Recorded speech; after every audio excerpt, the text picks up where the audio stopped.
Pour réaliser cette recette, nous allons commencer par faire la pâte sablée. On va commencer par verser la farine dans le bol, le sucre glace, la poudre d'amande, et là, je vais gratter la gousse de vanille pour la mettre dedans également. Avec un couteau d'office, coupez la gousse de vanille dans la longueur et la racler. Voilà. Alors là, il ne faut pas hésiter à mettre les doigts dedans. Je vais maintenant ajouter le beurre et on va, ce qu'on appelle sabler la pâte, c'est-à-dire bien mélanger le beurre afin d'obtenir quelque chose qui va ressembler comme du sable, en fait. Donc là, on va mélanger déjà comme ça. Alors ce qui est important, c'est que on ne retrouve pas du tout de grosses particules de beurre, mais que ça fasse simplement quelque chose d'homogène.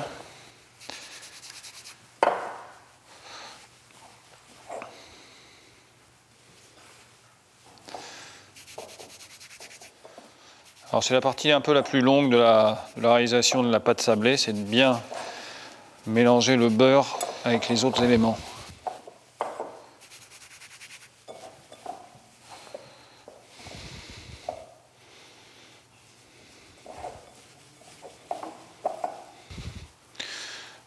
Quand c'est pratiquement sablé, je vais tout mettre sur la table,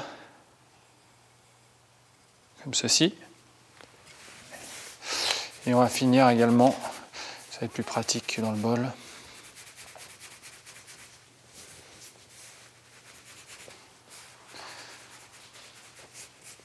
Regroupez la pâte avec une corne. Formez une petite fontaine dans la pâte, c'est-à-dire un creux au milieu.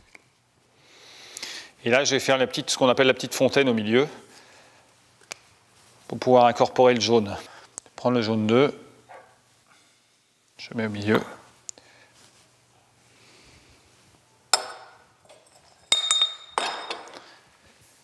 Et là, on va mélanger. Alors, on peut s'aider d'une corne, c'est un peu plus facile.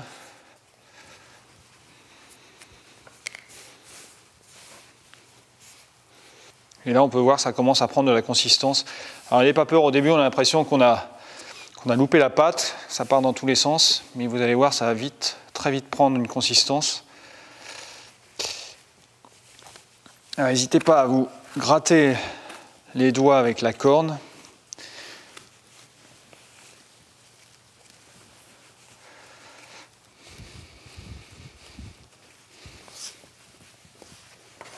Et là, on a ce qu'on appelle phraser la pâte, c'est-à-dire bien finir de la mélanger pour que ça ne forme plus qu'une seule boule.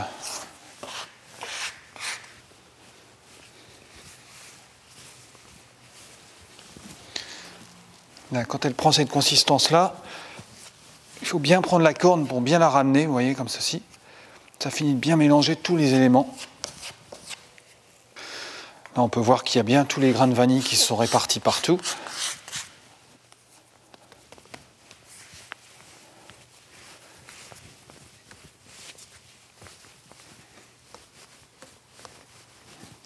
En faisant rouler la boule sur le plan de travail, vous pouvez récupérer toutes les petites particules de farine qui traînent.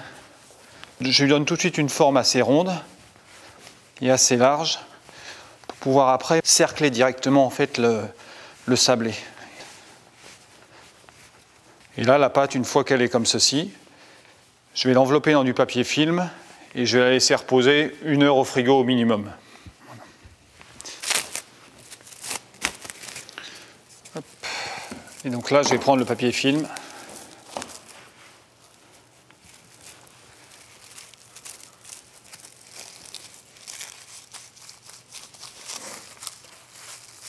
Voilà. En fait, je l'enveloppe dans du film, ça évite qu'elle sèche la pâte.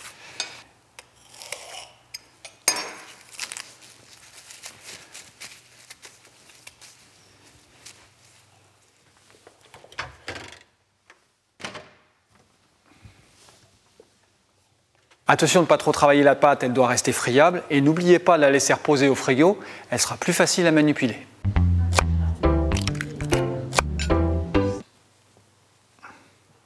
Donc là, on va peler à vif le pamplemousse. On va couper dans un premier temps les deux extrémités.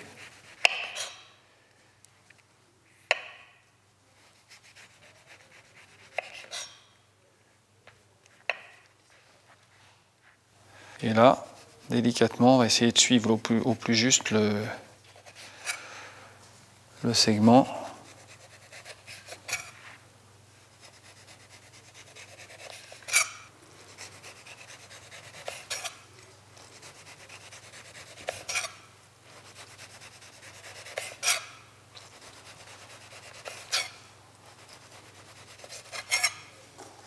Là, on peut reprendre un petit peu, s'il reste un peu de blanc, vous pouvez le reprendre. Avant de les couper, c'est plus facile. Et là, maintenant, on va lever les segments.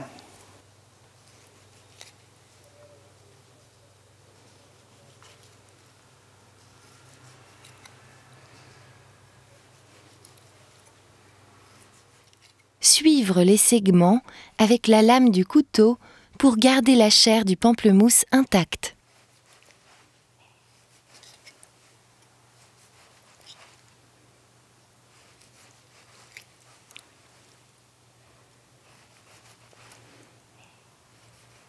Je vais récupérer le jus qui reste sur le pamplemousse et je vais le presser dans un petit récipient, comme ceci.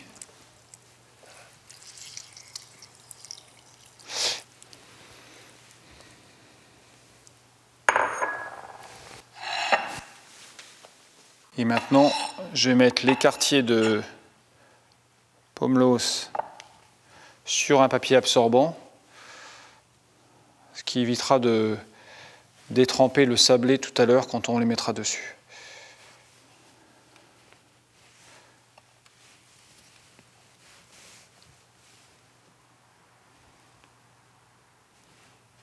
Et puis on va mettre ça au frigo, le temps de finir la recette. Éplucher la banane et la couper dans la longueur, puis en rondelles assez fines. On va couper la banane en petits morceaux pour réaliser la crème de banane.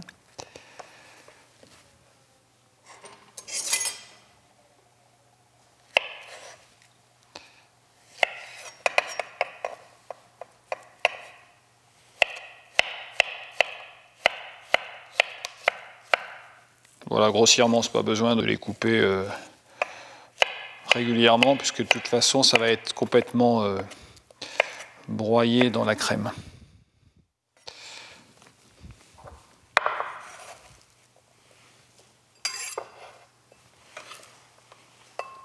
Réservez les morceaux de banane dans un saladier.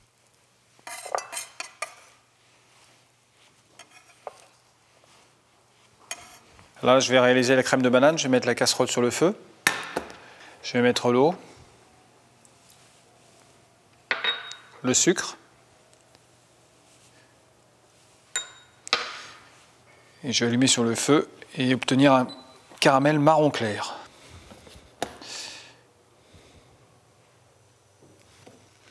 Alors la réalisation de la crème de banane, c'est assez rapide. Le plus long, ça va être la coloration du caramel. Une fois le caramel marron clair, on va ajouter rapidement la banane, déglacer au jus de citron, jus de pamplemousse.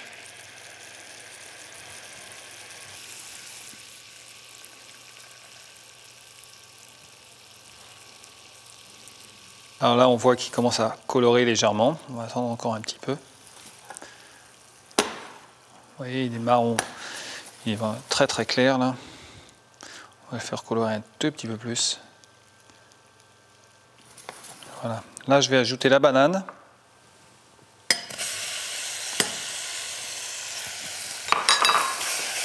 Je vais déglacer au jus de citron. Comme ceci. Ça va stopper le caramel.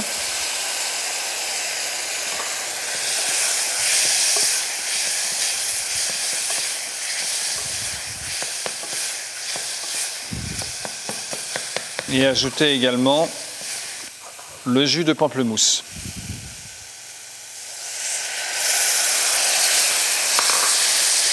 Voilà. Et je vais laisser cuire quelques minutes, juste le temps que la banane fasse une purée. Une purée grossière, mais une purée. Alors c'est mieux d'utiliser une banane bien mûre, elle va plus vite se mélanger au caramel.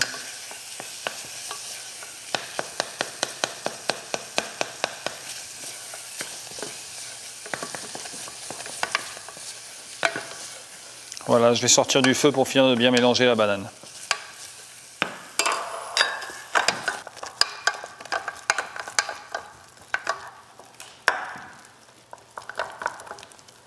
Vous voyez, ça va faire une crème.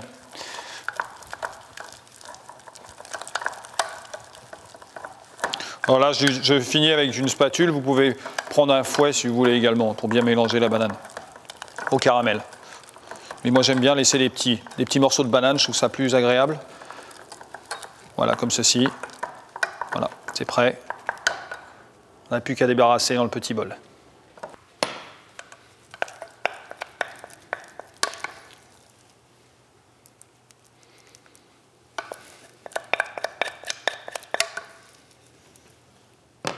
Attention, un caramel trop cuit, trop coloré, c'est vraiment pas bon.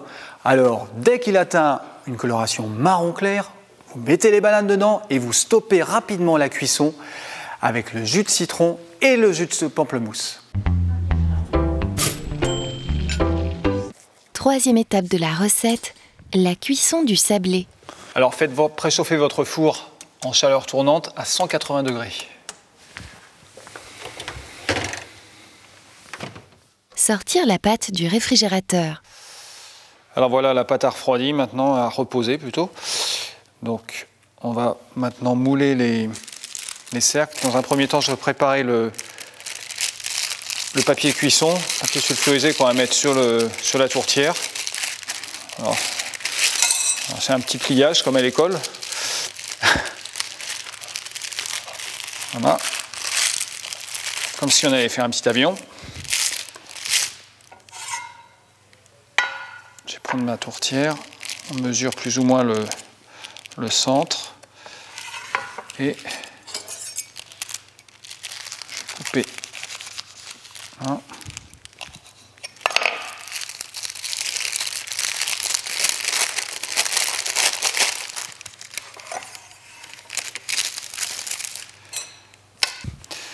Je vais pas retirer le papier film directement, je vais simplement couper un bon morceau de pâte, à peu près de cette épaisseur-là.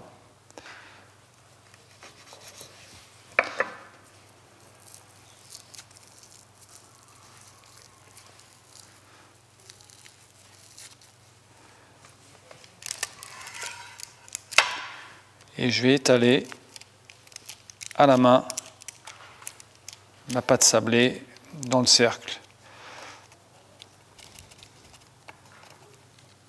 Alors même, vous pouvez faire, si vous voulez faire un seul gros sablé, vous pouvez effectivement prendre un cercle beaucoup plus large. Là, j'ai voulu faire des sablés individuels, par personne. Mais si vous avez simplement un grand cercle comme la taille de la tourtière, vous pouvez tout à fait faire exactement la même chose. Voilà. Alors après, on va l'enfourner dans un four préchauffé à 180 degrés pendant un quart d'heure. Pour voir si la cuisson est finie, le sablé va prendre une coloration marron clair. Pour garder sa texture agréable, le sablé doit être d'1 centimètre d'épaisseur. Et attention de ne pas le faire trop cuire, il deviendrait âcre.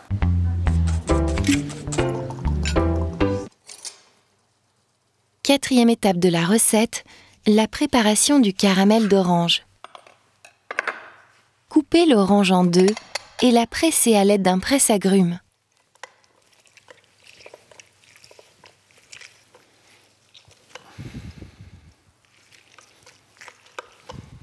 Réservez le jus d'orange dans un bol.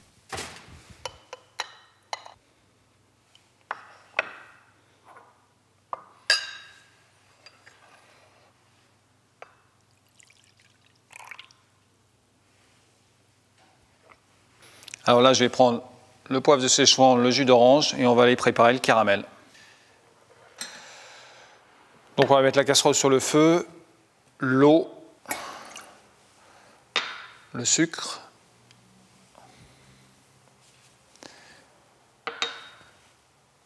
Je vais allumer le feu au maximum et on va faire un caramel marron clair.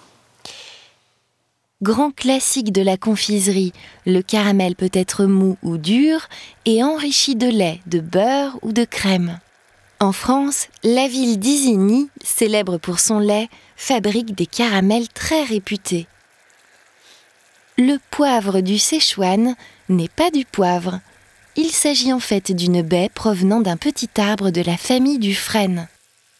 Cette baie est issue de la province le Sichuan en Chine, province connue pour sa cuisine particulièrement relevée. Là, il commence à prendre de la coloration. Alors pour contrôler la coloration de votre caramel, vous pouvez prendre une cuillère et vous mettez dedans et vous vérifiez si ça vous plaît en niveau coloration. Vous voyez, là il est encore un peu clair. Ça va très vite le caramel, là ça va pas tarder. Et là je vais mettre... Et là c'est déjà un petit peu mieux, c'est pas tout à fait ce que je veux. Voilà, là je vais mettre le jus d'orange maintenant, rapidement pour stopper.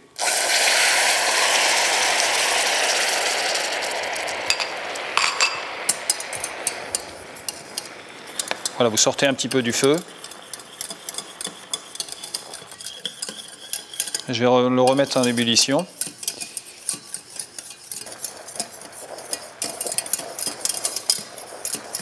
Et maintenant, je vais ajouter les grains de poivre de Szechuan. Voilà.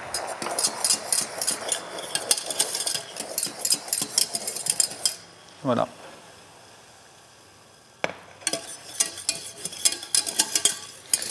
Je laisse bien pour bien décoller le caramel. Je laisse bien sur le feu. Et surtout reprendre une consistance bien sirupeuse.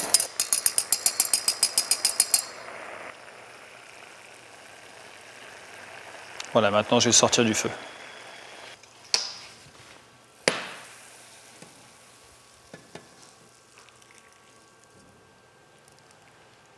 Voilà, et maintenant on va le laisser refroidir.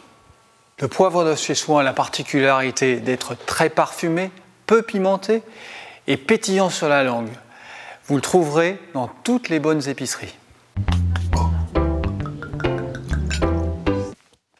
Cinquième et dernière étape de la recette, le dressage. Sortir les sablés du four. Comme ceci, délicatement. Les déposer sur une grille surélevée.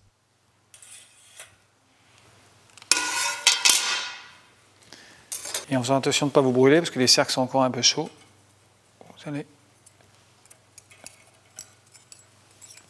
retirer le sablé. Voilà. Vous voyez, ça se retire très facilement. Et on va le laisser refroidir avant de le dresser. Voilà, j'ai mis mon caramel au frais pour qu'il refroidisse un petit peu, qu'il reprenne une onctuosité. Et maintenant, on va dresser le sablé.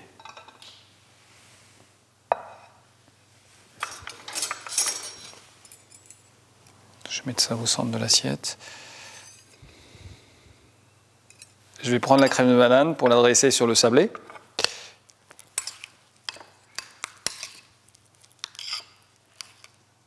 Voilà, délicatement. Voilà, je vais mettre une bonne petite couche avec cette petite spatule. Si vous n'avez pas de petite spatule comme la mienne, vous pouvez prendre une cuillère, ça ira aussi bien. Comme ceci.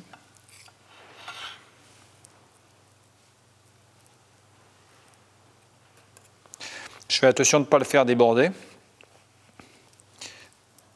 Vous mettez quoi la valeur d'un demi-centimètre de hauteur de crème de banane. Comme ceci. Et là maintenant, je vais ajouter les pomelos. Alors c'est important de les avoir bien mis sur le papier absorbant pour qu'il n'y ait plus du tout de jus. En fait, le jus du pomelos détremperait votre sablé.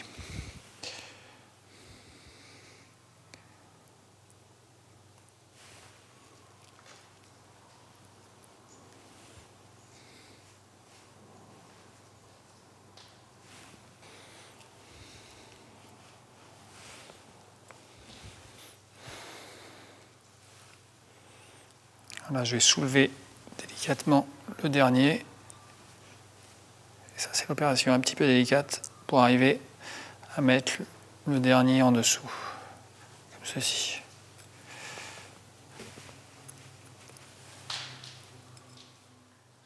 Verser un filet de caramel d'orange autour du sablé.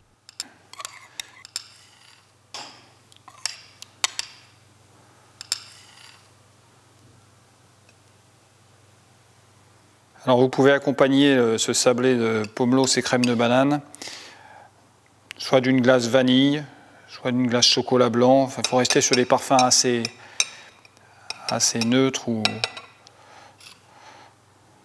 Il y a déjà beaucoup de saveurs dans ce dessert.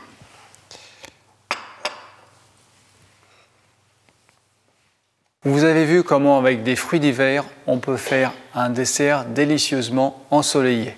N'oubliez pas, il ne faut pas dresser votre sablé à l'avance. Il détremperait. Vous pouvez également, pour plus de gourmandise, l'accompagner d'une glace vanille ou glace chocolat blanc.